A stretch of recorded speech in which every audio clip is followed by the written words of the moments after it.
Borithi mwena wa Thika Kiambu nĩmahithũkĩtie bangi ya mũigana wa ciringi mirioni 10 na kũnyita ekũĩrwo erĩ arĩa mararĩ ngari-inĩ ĩrĩa ĩrakuĩte bangi ĩno.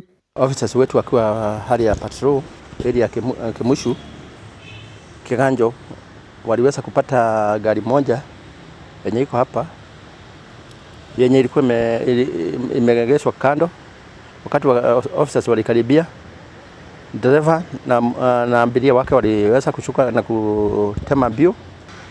Gari iliweza kutolewa pale na officers wakakimbizana na wale suspect, na baadaye waliweza kuwapata suspect wawili, dereva na yule alikuwa passenger. Wote wako katika police custody na tunatarajia wataenda kwa mahakama.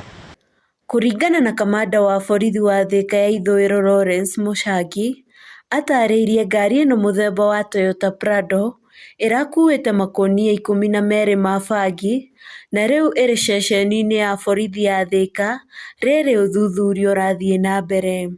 Na hapo ndio officers walisuspect hiyo gari ingekuwa na kitu yenye sio kawaida.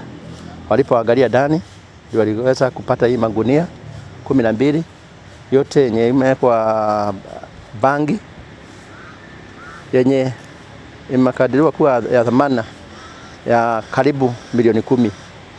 Mũchagi atarĩirie itũra rĩrĩ nĩrĩkoretwo rĩmenyekanĩte na biacara ya bangi, akiuga nĩmegũthiĩ na mbere na mũngũrũrio na ũrĩa wothe ũkũnyitĩkana akĩhũra biacara ĩno nĩekuoerwo makinya mahiũ ma watho.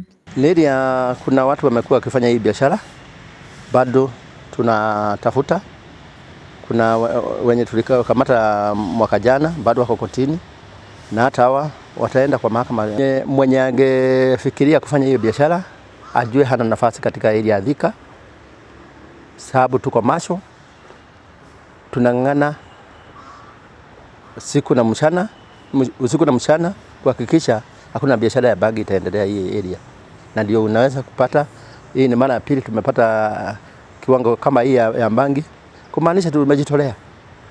Ũguo nĩguo gũtariĩ.